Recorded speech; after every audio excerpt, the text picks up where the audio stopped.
नमस्कार, प्रणाम, जय हिंद। कैसे भी आप सभी, उम्मीद करता हूं सारे लोग स्वस्थ हो गए, मस्त हो गए, जबरदस्त हो गए। जैसा आप सभी को पता है कि आज से एक नई सीरीज का मैं आगाज कर रहा हूं, जिसमें मैं आपको कोशिश किया करूंगा क्वालिफिकेशन वाइज टॉप पोस्ट बताने की, जो अपकमिंग पोस्ट हो जिनके लिए आप फॉर्म फिल कर सकते हो, या कोई ऐसी पोस्ट जो करंट में चल रही हो जिसका फॉर्म फिल आप समय रहते कर सकते हो, उसकी प्रिपरेशन इजीली कर सकते हो। और हो सकता है कोई ऐसी वैकेंसी आपसे अगर मिस हो जाती हो तो ये सीरीज आपको उसमें बहुत मदद करेगी, ताकि आप हर एक वैकेंसी से अपडेट रहो। उसके लिए चाहें तो आप इस चैनल को सब्सक्राइब करके रख सकते हैं, ताकि हर एक वीडियो के नोटिफिकेशंस आपको मिलते रहें। चलिए शुरुआत करता हूं आज की इस वीडियो की, जिसके अंदर मैं 10वीं पास विद्यार्थियों के लिए टॉप 3 पोस्ट बताने वाला हूं, जो करंट टाइम के हिसाब से बेस्ट रहने वाली है। मतलब अगर आप मई के अंदर फॉर्म फिल करने के बारे में सोच रहे हैं तो कौन सी ऐसी वो 3 पोस्ट रहेंगी जिन पर आप फॉर्म फिल कर सकते हो। कुछ ऐसी हैं जहां 10वीं के साथ ITI मांगा जा रहा है, तो कई ऐसी भी हैं जो सिर्फ 10th क्लास के बिहाफ पर आपसे फॉर्म को फिल करवाएंगी। तो दोनों के पास बेहतर मौका है दोस्तों। तो चलिए शुरू करते हैं। इसमें मैं हर प्रकार की पोस्ट को रखने का प्रयास करूंगा। वो डिफेंस सेगमेंट की भी हो सकती है, वो रेलवे की भी हो सकती है, वो SSC की भी हो सकती है, कई ऐसी भी हो सकती है जो शायद आपके राज्य की हो और आप ही को ना पता हो। तो शुरुआत करते हैं वीडियो की बिना किसी देरी के। सबसे पहली पोस्ट आती है RRB के अंदर ALP की पोस्ट, जिसके बारे में आप सबको पता होगा। लगभग 11,127 पद इसके अंदर आ रहे हैं, और इसकी जो फॉर्म फिलिंग शुरू होने वाली है वो होने वाली है दोस्तों आपकी 15 मई से, यानी कि 15 मई से आपकी फॉर्म फिलिंग शुरू हो जाएगी। 15 मई 2026 से आपकी फॉर्म फिलिंग शुरू होगी। 14 जून तक आपकी फॉर्म फिलिंग चलने वाली है। तो लगभग 30 दिन का आपको समय मिल रहा है, लेकिन आखिरी दिन तक फॉर्म फिल करने का इंतजार मत कीजिएगा, समय रहते फॉर्म भर दीजिएगा। वहीं अगर मैं बात करूं इसमें कौन लोग अप्लाई कर सकते हैं, तो 10वीं पास, साथ में अगर आपके पास ITI है तो आप इस वैकेंसी के लिए एलिजिबल हैं। तो जो भी ITI वाले विद्यार्थी होते हैं जिनके लिए शायद साल में गिनी चुनी पद आते हैं, उन लोगों के लिए बहुत बेहतर मौका है कि ये वैकेंसी वो अपने हाथ से जाने ना दें। सेंट्रल की जॉब मिल रही है आपको, और बहुत जबरदस्त नौकरी आपके सामने है। पद भी ठीक ठाक हैं, अभी और बढ़ने की आशंकाएं हैं, लेकिन चलिए आशंकाओं को अगर मैं छोड़ भी दूं तो भी ऐसा क्लियर है कि आपके पास में एक ठीक ठाक वैकेंसीज आपको देखने को मिलने वाली है। वही एज क्राइटेरिया की बात करें तो 18 वर्ष कम से कम और अधिकतम 30 वर्ष की आयु वाले लोग इसके फॉर्म को भर सकते हैं। जो आपकी क्वालिफिकेशन एज का रिलैक्सेशन रहेगा वो कंप्लीट रहेगा, जैसा सेंट्रल लेवल की भर्तियों में रहता है, यानी कि OBC को 3 साल की छूट और SC ST को 5 साल की छूट रहने वाली है। वहीं अगर हम बात करें क्वालिफिकेशन की, तो मैंने आपको बता दिया 10वीं प्लस ITI होना चाहिए। ITI में आप अलग अलग ट्रेड से हो सकते हैं, डिपेंड करता है कि आप किस पोस्ट के लिए अप्लाई कर रहे हैं। तो जिस ट्रेड से आप हैं, आप उससे संबंधित किसी भी ट्रेड पर अप्लाई कर पाएंगे। सिलेक्शन प्रोसेस की बात करें तो CVT एग्जाम से आपको गुजरना होगा। CVT के 2 एग्जाम इसमें कंडक्ट होते हैं, फिर CBAT कंडक्ट कराया जाता है।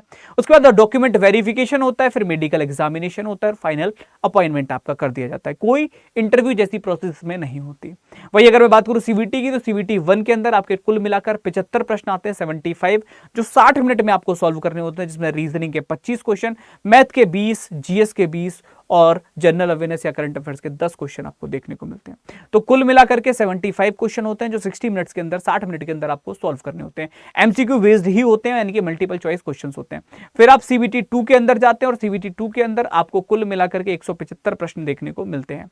वहीं अगर मैं बात करूं, पोस्ट आपके सामने बहुत क्लियर है कि 11,127 पोस्ट है। अभी करंट सिनेरियो के हिसाब से 11,000 पोस्ट बहुत कम वैकेंसीज में देखने को मिल रही हैं, लेकिन हाँ 14 जून से पहले पहले आपको इस फॉर्म को फिल कर देना है। CVT एग्जाम आपको क्रैक करना है, जिसके लिए कॉन्सेप्ट और प्रैक्टिस की आवश्यकता पड़ेगी, उसके अलावा किसी भी चीज की रिक्वायरमेंट नहीं होगी। अगर आप चाहते हैं इस वैकेंसी के बारे में कुछ और जानना, तो आप मुझे इस वीडियो के नीचे कॉमेंट कर सकते हैं।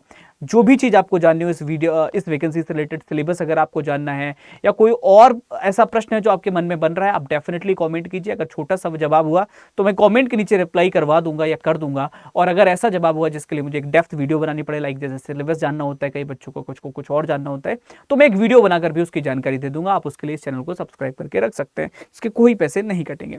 अब सेकंड वैकेंसी पर आते हैं, जिसका इंतजार शायद हर एक विद्यार्थी कर रहा है। बहुत जबरदस्त वैकेंसी है दोस्तों। CRPF कांस्टेबल के अंदर रिक्रूटमेंट लाइव हो चुके हैं 2026 के सॉरी। मैं आपको बता रहा हूं कि टेक्निकल और ट्रेड्समैन दोनों ही पदों पर भर्तियां लाइव हो रही हैं, और जबरदस्त भर्तियां आ रही हैं। जी हां दोस्तों, भर्तियां भी कम नहीं है, 9,000 से ऊपर पद हैं। अगर मैं आपको बताऊं 9,000, लगभग 10,000 पदों के आसपास आपको इसके अंदर टोटल पद देखने को मिल रहे हैं। कुल पद हैं 9,195, जिसमें 9,175 टेक्निकल और ट्रेड्समैन के पद हैं। वहीं अगर मैं बात करूं 20 आपके पाइनर विंग के पद हैं। तो कुल मिलाकर के जो वैकेंसीज हैं वो 9,195 हैं। सीआरपीएफ ट्रेड्समैन के अंदर कौन लोग एलिजिबल हैं उस पर आते हैं। उससे पहले मैं आपको बता दूं इसकी जो फॉर्म फिलिंग है वो आपकी 20 अप्रैल से चल रही है। इसकी जो फॉर्म फिलिंग की एंड डेट है वो 19 मई 2026 है, यानी कि 19 मई को आपकी फॉर्म फिलिंग क्लोज हो जाएगी। तो अगर कोई ऐसा विद्यार्थी है जिसने अभी तक फॉर्म को फिल ना किया हो वो डेफिनेटली इसके फॉर्म को फिल कर सकता है। वहीं अगर मैं बात करूं टोटल इसका स्ट्रक्चर की, तो 10th पास यानी कि 10वीं पास लोग इसमें आवेदन को भर सकते हैं। जितने भी 10th पास लोग हैं वो सारे के सारे इसके फॉर्म को फिल कर सकते हैं। ड्राइवर की पोस्ट के लिए आपके पास हैवी मोटर व्हीकल का ड्राइवरी लाइसेंस यानी कि डीएल होना आवश्यक है, नहीं है तो फिर दिक्कत होगी। वहीं टेक्निकल पोस्ट के लिए आपके पास आईटीआई का सर्टिफिकेट भी होना चाहिए उस पोस्ट से रिलेटेड। लेकिन जो कॉमन पोस्ट है उस पर आप जनरल एलिजिबल हैं, कोई ऐसी दिक्कत वाली बात नहीं है। एज की अगर हम बात करें तो 21 से 27 वर्ष की आयु के सभी विद्यार्थी ड्राइवर की पोस्ट पर एलिजिबल हैं। वही अदर जितनी भी पोस्ट हैं वह 18 से 23 वर्ष के विद्यार्थी एलिजिबल हैं। बाकी अगर मैं बात करूं एज रिलैक्सेशन की, तो वो गवर्नमेंट रूल के अकॉर्डिंग वैसे ही आपको देखने को मिलते हैं। ओबीसी को 3 साल, एससी एसटी को 5 साल की छूट मिलती है। एज की जो काउंटिंग हो रही है वो आपकी 19 मई 2026 से हो रही है, जिस दिन आपकी फॉर्म फिलिंग एंड हो रही है उसी दिन के आधार पर आपकी एज की काउंटिंग की जा रही है। इसका भी स्ट्रक्चर बहुत क्लियर है। 100 रुपए की आपकी फीस है जनरल बात करें ओबीसी और ईडब्ल्यूएस के मेल कैंडिडेट से। फीमेल कैंडिडेट के लिए कोई फीस नहीं है। वहीं एससी एसटी के लिए भी कोई भी फीस इसमें नहीं रखी गई है। वहीं अगर मैं बात करूं इसके पूरे प्रोसेस की, तो इसके अंदर आपका पीईटी होता है, इनके फिजिकल एफिशिएंसी टेस्ट, फिर पीएसटी होता है फिजिकल स्टैंडर्ड टेस्ट, फिर सीबीटी होता है और फिर आपका ट्रेड टेस्ट होता है जिस ट्रेड के लिए आप जा रहे होते हैं, और उसके बाद आपका डॉक्यूमेंट वेरिफिकेशन हो जाता है। और हर एक स्टेज में, मतलब कोई भी अगर ऐसी स्टेज है जो आप क्वालिफाई नहीं कर पाते हैं तो आप आगे की स्टेप में नहीं जा पाएंगे। मतलब अगर पहले आपको ये क्वालिफाई करना है, फिर ये अगर मान लीजिए यहां नहीं कर पाए तो आप यहां नहीं पहुंच सकते। तो वो पूरा हर एक स्टेज इसमें एलिमिनेटर की तरह काम करता है। वहीं सैलरी और पे स्केल की बात करूं तो लेवल 3 की सैलरी रहती है 7th पे कमीशन के आधार पर। पे रेंज 21,700 से लेकर 69,100 रुपए तक वेरी करता है। और अलाउंसेस बहुत ज्यादा होते हैं। आपको एचआरए मिलता है, डीए मिलता है, मेडिकल मिलता है, पेंशन और वो सारे अलाउंसेस आपको मिलते हैं जो गवर्नमेंट की तरफ से हैं। इंपॉर्टेंट पॉइंट के बारे में बात करूं तो यहां पर ऑनलाइन एप्लीकेशन आपका हो रहा है कंप्लीट। एग्जाम जो है बाइलिंगुअल होगा, हिंदी और इंग्लिश दोनों भाषाओं में होगा। एडमिट कार्ड आएगा, उसके बाद आपको अपना प्रोसेस की तरफ आगे बढ़ जाना है। तो बेहतर वैकेंसीज हैं, बेहतर मौका है। मेरा यही कहना होगा दोस्त कि मत छोड़ो। अगर अभी तक फॉर्म फिल नहीं किया है तो फॉर्म फिल कर सकते हो। अगर आपको फॉर्म फिलिंग में भी कोई हेल्प चाहिए तो आप मुझे कमेंट करके इस वीडियो के नीचे बता सकते हो। जो हेल्प हो सकती है मैं अपनी साइड से करने का पूर्ण प्रयास करूंगा। उसके अलावा अगर आपको कुछ और इस भर्ती के बारे में जानना है तो भी आप मुझे कमेंट करके बता सकते हैं। सिलेबस एंड ऑल वो भी मैं आपको अलग से बता दूंगा। उसके लिए भी आप चैनल सब्सक्राइब कर लें ताकि आपको जब भी मैं वीडियो बनाकर जानकारी दूं तो वो मिस ना हो जाए। फिर अगर हम बात करें तो थर्ड पोस्ट आती है दोस्तों एससीसीआर अप्रेंटिस रिक्रूटमेंट की। मतलब रेलवे के अंदर कह सकते हो आप एक अप्रेंटिस वाली पोस्ट आई हुई है, लेकिन अच्छी नौकरी है। रायपुर डिवीजन के अंदर क्या क्या क्राइटेरिया है वो सब बता देता हूं। तो क्राइटेरिया में सबसे पहले मैं वैकेंसीज की बात कर लेता हूं। टोटल जो वैकेंसीज हैं वो 1363 पद हैं, यानी कि 1363 पद आपके सामने रहने वाले हैं। इंपॉर्टेंट डेट की बात करूं तो 5 मई से लेकर फॉर्म फिलिंग जो है वो आपकी 4 जून तक चल रही है। 30 दिन का टाइम पीरियड मिल रहा है। 5 मई से 4 जून तक आपकी फॉर्म फिलिंग चल रही है। वहीं अगर हम बात करें कौन लोग अप्लाई कर सकते हैं तो 10वीं पास, साथ में आईटीआई का सर्टिफिकेट होना आवश्यक है। क्योंकि ये भी टेक्निकल आपकी वैसी पोस्ट रहने वाली है जैसे अभी हम एएलपी पे चर्चा कर रहे थे। वहीं अप्रेंटिस के अंदर रेलवे के अंदर वैसी पोस्ट आपको देखने को मिलेंगी रायपुर डिवीजन में। एज क्राइटेरिया की अगर बात करें तो मिनिमम एज क्राइटेरिया 15 वर्ष है, वहीं मैक्सिमम 24 वर्ष मांगा गया है। एज रिलैक्सेशन वैसा ही रहेगा जैसा गवर्नमेंट का हम हर वैकेंसीज के अंदर आपका रहता है। वही ट्रेड की अगर मैं बात करूं तो आपको इलेक्ट्रीशियन हो, फिटर हो, वेल्डर हो, सीओपी टर्नर की बात करें, कारपेंटर, पेंटर, स्टेनोग्राफर या फिर मैकेनिस्ट, सारी की सारी ट्रेड्स के अंदर वैकेंसीज अभी अवेलेबल हैं। अगर आप बात करते हो कि क्या इसमें कोई एग्जाम होगा, क्या प्रोसेस रहेगी, नहीं, कोई एग्जाम नहीं है।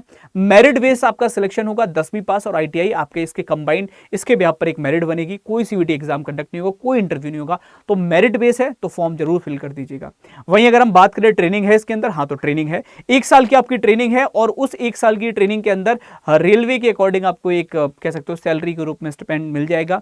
कुछ अलग ऐसा नहीं है कि बहुत एक्स्ट्रा कॉस्ट मिलेगी शुरुआत में। वो सारी चीजें आपको सिखाई जाएंगी, समझाई जाएंगी, बट बहुत कुछ सीखने को आपको मिलेगा। अगर आपका रोल भी यही है कि इन फ्यूचर में मुझे इसी में ज्वाइन करना है तो आप यहां से एक पहली सीढ़ी चढ़ सकते हैं और शायद ये आपको बहुत इजीली वहां तक ले जाने में मदद कर जाएगा।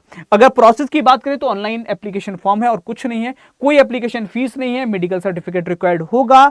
और अगर हम बात करें तो बस इतना है कि ट्रेनिंग के बाद आपकी परफॉर्मेंस के हिसाब से ही आपकी जॉब को आगे कॉन्टिन्यूस या बाकी चीज़ें करवाई जाएंगी। बट ऐसा नहीं है कि आप अगर ये सोचे कि कोई गारंटी के साथ जा रही चीज़ें तो वैसी नहीं होंगी, वो क्लैरिटी इसके अंदर है।